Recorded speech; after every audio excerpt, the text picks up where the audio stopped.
up, guys? Listening to some Breaking Benjamin. Okay, so I'm gonna go on a quick rant here because I had a lot of thoughts. I had to get them out of my head. So I'm medicated on olanzapine now, 5 milligrams.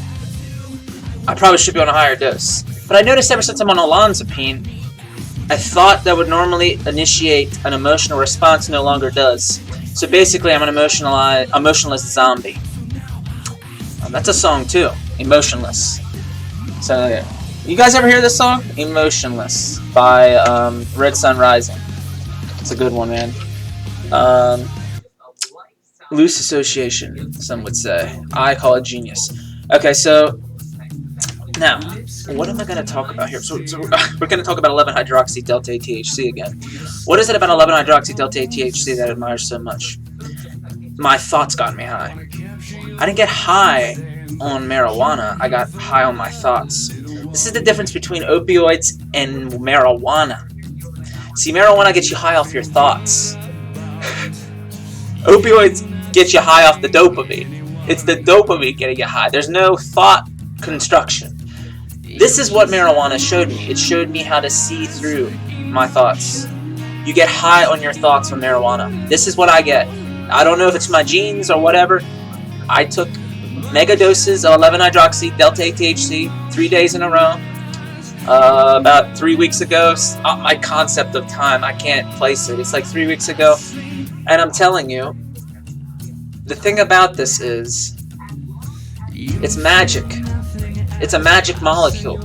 See, it doesn't get you high. And there's no, I want to go back because it got me that dopamine hit. No, I just told you guys. It doesn't give you a dopamine hit. What it gives you is it gives you it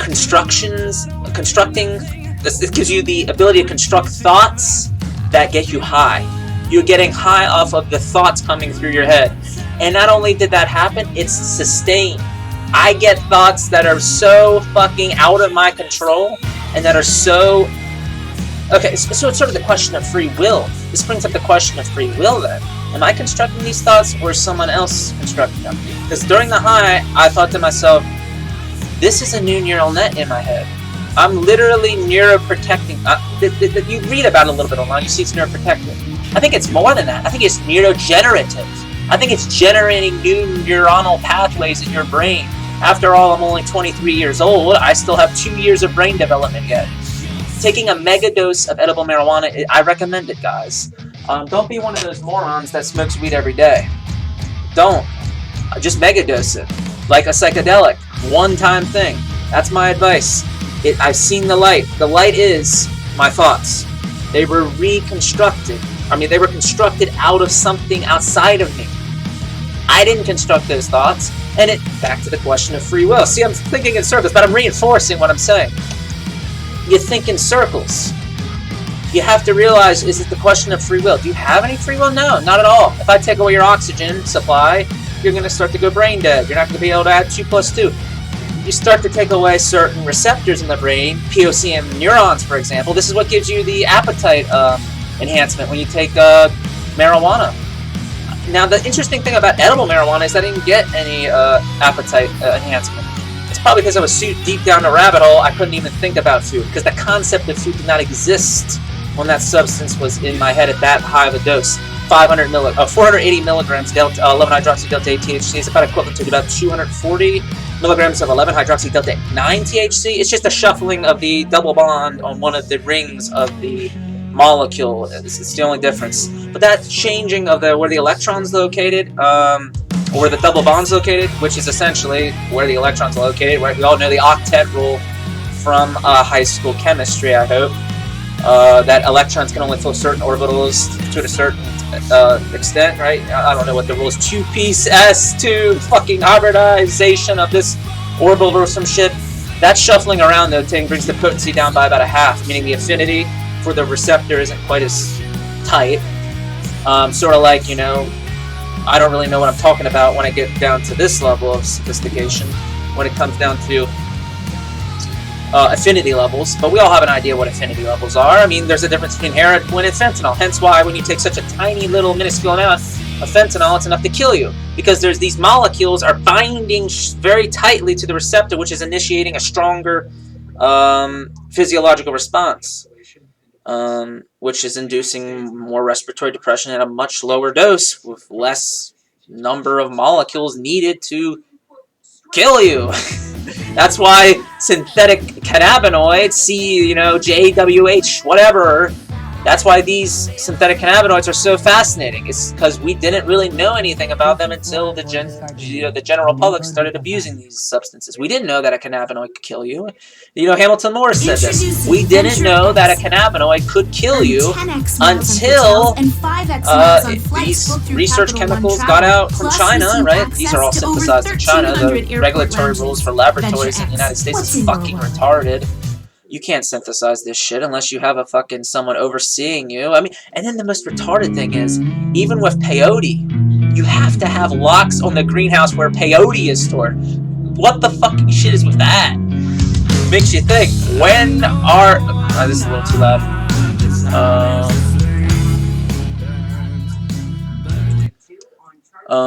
See, that's the thing with drugs, man. We think you can't access different states of consciousness. Imagine if I would never taken edible marijuana. I waited till 23 to take edible marijuana. I'm a smart dude. I'm a smart cookie. Mental illness in the family. Don't want to take it before your teenager years. Not smart, kids. Don't take edible marijuana if you have mental illness in your family. In fact, I'm not even smoking any weed anymore because I'm paranoid half the time now. About what? Paranoid about what? I don't know, it's just paranoia, man. You know what paranoia is. It's like looking over your shoulder because, you evolved to look for threats and shit. That's what a paranoid schizophrenic is. I'm not paranoid schizophrenic. I wouldn't classify myself as that. I'd still say I'm just bipolar. But then again, I like being bipolar, man. I like looking at something and having such an emotional response over nothing. Like, imagine that. You respond emotionally to everything. Every fucking thing. And even on 5 milligrams of olanzapine, I'm still manic as fuck. You guys can tell that, right? I'm still manic as fuck. I'm fucking crazy as fuck. So it's like, how do you put down an animal? So an animal is, I don't know, is it conscious? Some level it's conscious. I mean, it's more conscious than us in some domains. Like, look at its smell. In some domains, it's more conscious than us. Who are we to say a fucking dog is less conscious than us because it doesn't have the ability to articulate itself via language? Fuck that shit. Language is meaningless when it comes to the study of the human brain and how neurons communicate with each other. Language is only the... So you use language to make sense of anything, man. Anything in physics, anything in chemistry. You have to give it a label. The periodic table of elements, it's a label. Carbon, hydrogen, oxygen, nitrogen. These are labels. But they're necessary labels because out of that follows logical deductions that give you fucking O2, right? Without the ability of two oxygen atoms to come in close vicinity and lower their energy. This is the interesting thing about physics. They're the lower energy, right? When these two independent oxygen atoms come in close proximity, boom, all of a sudden, this O2 molecule has lower energy than each individual oxygen atom. This is why you gotta study bare bones physics. Everything's built up upon that. I was good at physics in school, man. Top of my class. What the fuck happened, man? I became a drug addict, maybe. Some say I'm a drug addict. I say I'm a drug endower. See, I take drugs to the level where you have to see something. This is what edible marijuana showed me. I see everything now. What do I mean when I say that? I saw my disability, man. We all have our disabilities, man. You gotta pick up on them. You have a neural net with problems. You're not a genius, so you have a problem with your neural net. 99% of the population has a problem with your neural net. Now, I had to reconstruct my verbal working memory. This was a problem with me, man. I had the inability to articulate myself in a very, what's the word I'm looking for? See, I can't find the fucking word. In a very meticulous way, I had to think my way through shit. Now, the ability to verbalize, this is the, so where was I going to go with this? So, you have to think, how's language acquisition take place in a neural net?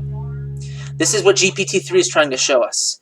GPT-4, GPT-5. As time goes on, these neural nets are going to get more and more sophisticated until we get to the point that it's going to be writing its own research papers in science, any area of science, from pure mathematics to physics to computer science. These neural nets are going to be able to articulate themselves at a very high level. They're going to be able to understand Calc 1, Calc 2, Calc 3, multivariable calc, that's what Calc 3 is, differential equations, partial differential equations, and it's going to be able to contribute to proofs. You guys know proofs in mathematics? You guys know the process you have to go through to prove something in mathematics? Some of these proofs are like 50 pages long. Fermat's last theorem is like 200. It's incomprehensibly difficult. The sophistication, the creativity. This is another thing. I always thought creativity was independent of intelligence. No, without creativity, you literally have zero intelligence. You literally have zero intelligence. It's creativity that sparks intelligence. Without it, without creativity, you're just floating in the fucking air. You have nothing. Think about the first person who invented fucking, the wheel. That's creativity that manufactured, that sparked that intelligence, right? You had to think outside of the box. You can't think outside of the box. You're a fucking moron. You're not going anywhere. Neural nets. If neural nets stayed like what they were in 2012, we wouldn't have any neural net that could even fucking distinguish between a fucking cat and a dog. That's actually hard to do, believe it or not. How do you distinguish between a cat and dog? Your neural net can do it in a fucking couple hundred milliseconds. Think about an AI. It's going to be able to distinguish between that cat and dog in a fucking microsecond. Now, how does it do that? Features. This is mathematical in nature too. But then the problem is, how do we get outside of this? Okay, I'm going down a long rabbit hole about neural nets now. This is why I'm disordered. Maybe that's a disability of mine. Maybe my neural net is so disordered and so cluttered that it could never piece information together. So you have to be able to piece information together, otherwise you're going to be stuck in a thought loop. This is what psychedelics do. They get you in thought loops. You know what sort of that tells me what the actual psychedelic is doing in the brain, right? We all know that these psychedelics bind to certain receptors, but we don't really understand how that changes the communication of different regions of the brain, right? The different neurons and how they all talk with each other. When you're on a psychedelic, there's literally no way to simulate that unless you take the substance. That's the trippy thing. You can't manually change the electrical activity of different regions of the brain and how they communicate. You have to bind a certain molecule to a certain receptor in order for these different neurons to talk with neurons that they normally don't talk with, right? This neuron here is communicating with this neuron over here. That never happens. But it does once you bind a fucking LSD molecule to it. That's fascinating. We don't know. We can't measure this. This is what Elon Musk said. It's like fucking putting this EEG shit they do. That's nothing. That's like putting a stethoscope up to a fucking, to a building, like a brick wall, and fucking hearing it and sort of deducing from that signal of that stethoscope, deducing what's going on inside of the fucking, manufacturing facility. Like, you're getting no information whatsoever. You have to plant electrodes at many layers of the brain to understand what the fuck's going on up there. I don't know what the fuck I'm talking about though, but I sort of do. This is sort of what you get when you think about this stuff. You get a and then memory addresses. Memory's fascinating to me because there's many different types of memory. Memory in human beings is shit. This is the one thing AI is going to have way over us. It's going to have it's going to have the capacity to remember everything. Everything. Imagine you could remember everything from day one of your life up till now. Every single fucking thing you said. You just want to access it. You can then, boom, right on the fly, access that memory address in your brain. You don't need to worry about, I was drugged up, or this state was here, or this is why I didn't remember it, because it's low in my value system in my brain. We all have value systems in our brain too. We have to pick up on pieces of information that we find valuable. This is a part of a neural net as well. Value network. Value policy. This is what they use with AlphaGo when we say Go. It's the heat map. So it's sort of like, based on playing from tabula rasa, it can, over time, teach itself to play Go. Just like you taught yourself to fucking play the violin or play fucking piano or suck dick effectively. That's a fucking neural net problem too. How do you suck dick the most effective way?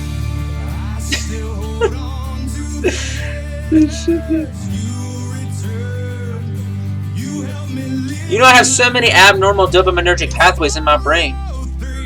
That's schizophrenia in essence. It's too many dopaminergic pathways too tightly bound together. So you say you're looking at a collection of neurons that have dopamine across the synapses, right? The dopaminergic neurons. That's what so if a fucking dopamine molecule is going to bind to a dopamine neuron, that's what a dopaminergic neuron is. Now say you have an excess of these dopamine neurons, all of a sudden you can get to the point where you start hallucinating visually. Imagine you look in your room and you see spiders crawling over the fucking floor. But see, the thing is, you're hallucinating that, but yet it's real in your brain. Sure, it shows you something there, doesn't it? We live in a simulation. That's what it shows you. Now, are we anywhere near breaking out of the simulation? Fuck no, dude. We're primitive. We literally built the first fucking Turing machine. How many years ago? I don't know. Not very long ago. Not even a century. It's fucking primitive, man. We can't even simulate fucking protein folding efficiently, and let alone protein-protein interactions, like Lex Freeman said. Like, you have to have protein-protein interactions. I mean, without that, you have no metabolic processes whatsoever. How are these electrons going to shuffle from one protein to another? Why is it necessary for electrons to shuffle from one protein to another? Because that's a current. That's induced current. That's what electrons are. That's what current is. What do you think it was? But see, the problem is, where's that current going? It's going across cells. Where do you think these proteins are? They're on the surface of the cell. That's what... Okay, and then you have all these proteins shuffling, and you have all this current passing through. Where's this current going? And now this is where my understanding falls apart, because where's this current going? Well, if we're talking about muscle contractions, think about those, all the current that's necessary for that. The current. Really, what is current? So the current... Let's see what Google says. Maybe I don't even really know what current is. What is current?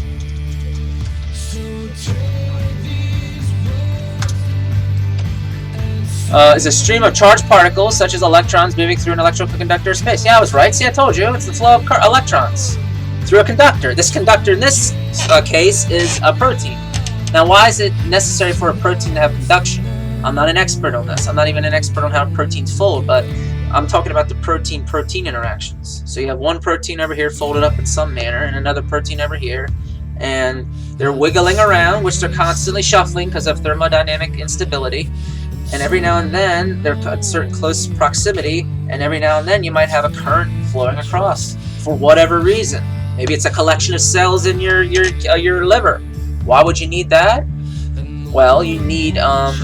There's a lot of metabolic processes you study when you study biochemistry. I'm not an expert in biochemistry, but I read about it a little bit. What is the major metabolic processes? The Krebs cycle! The Krebs cycle. What would we do without the Krebs cycle? Here, let's see what Google says. What would happen without the Krebs cycle? What would happen without the Krebs cycle? You'd fucking die. While the Krebs cycle does produce carbon dioxide, this cycle does not produce significant chemical energy in the form of ATP. Yeah, we all know what ATP is, right? Is the main energy source for cells and is an important part of aerobic respiration. Okay, so now we gotta look. Aerobic respiration, we all know what that is. It's the ability, aerobic respiration is the aerobic catabolism of nutrients, carbon dioxide, water, and energy. So you're producing energy. Think about how this process would break down. You wouldn't be able to produce ATP, which means you wouldn't be able to fuel your cells, which means your cells would die because they wouldn't be able to facilitate the manufacturing and the building up of proteins in many different departments within the cell, like ribosomes and etc. And not to mention the water, the cells would dehydrate. You'd be a fucking vegetable. You'd literally, you'd be dried out from the inside, all of your cells, and you would probably die. Like we're trying to. Would you die instantaneously? If you... Okay, I'm going down a rabbit hole of thinking here, but I probably shouldn't. You guys sort of get what I'm saying now. Krebs cycle is very important in biochemistry 101. I don't even know how I got to this point in my computation here today, but yeah, so I arrived at this computation somehow. What is computation?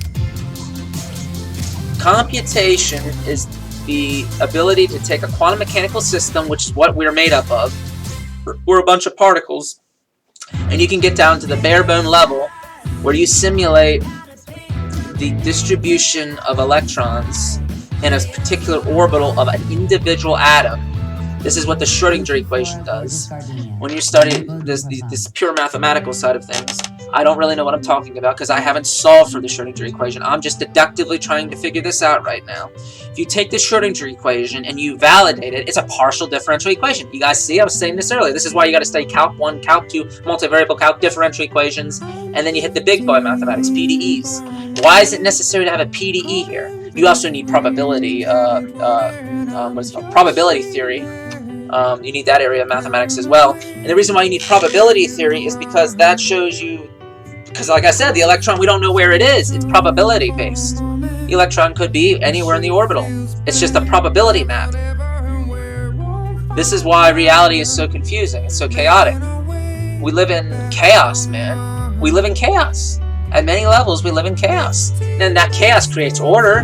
Hence why you have a heart, a liver, a kidney, a spleen, a pancreas, a fucking, testes.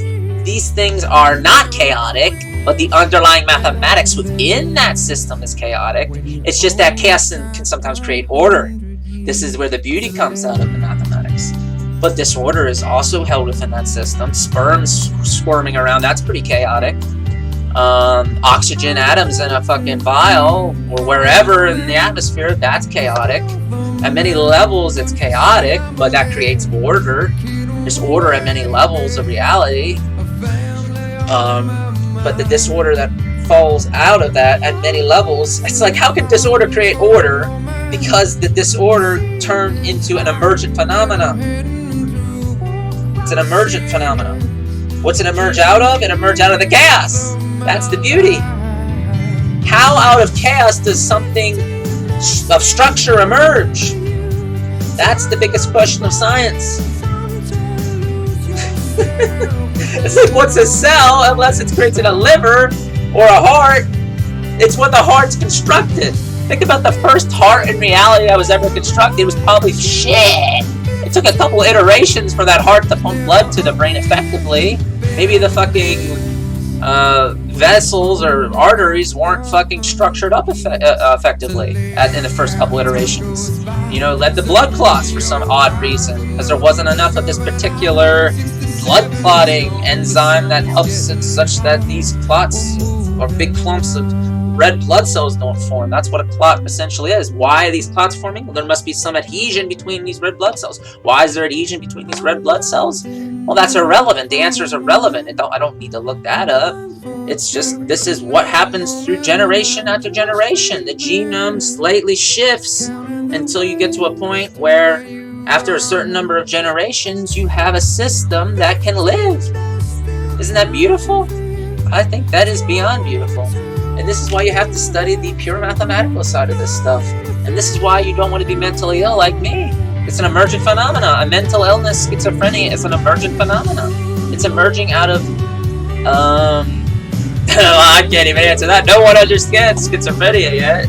The brain is the most complicated object in the universe. They always say that, and it's so true. If you could understand the brain, then you could solve the brain. You could cure fucking AIDS, man. You could. Maybe there's a genetic fucking construction. I don't know. They say cure AIDS. Maybe we're not going to cure AIDS in that way. We're going to cure it genetically. Maybe there's some people that fucking clear the HIV virus more effectively than other people. I don't know. Is that a possibility? I'm not a geneticist. I don't fucking know. Maybe there's the 1 in a trillion genome that fucking can do that. What, do you want to construct a bunch of fucking people that are resistant to HIV?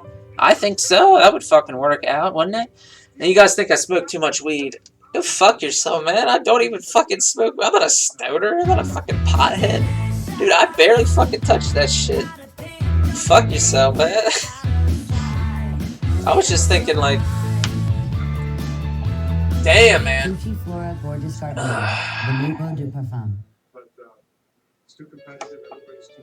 I think I'm going to stop talking now, man, because I went down a rabbit hole myself. I didn't know I was going to talk about this shit. I don't predict anything. You got a script in front of you? That's fucking bullshit, man. This script is written. The script is written in your genome.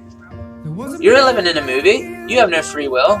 You go to work every day. You think you got something because you get that paycheck. That don't mean shit to me. I want true meaning in my life, man. You get true meaning through interacting with neural nets. I don't know how else to explain it. And like I said, the 11-hydroxy-delta-8-THC, I didn't get high off the dopamine. I got high off my thoughts. That's how I'm going to end it. I got high off my thoughts.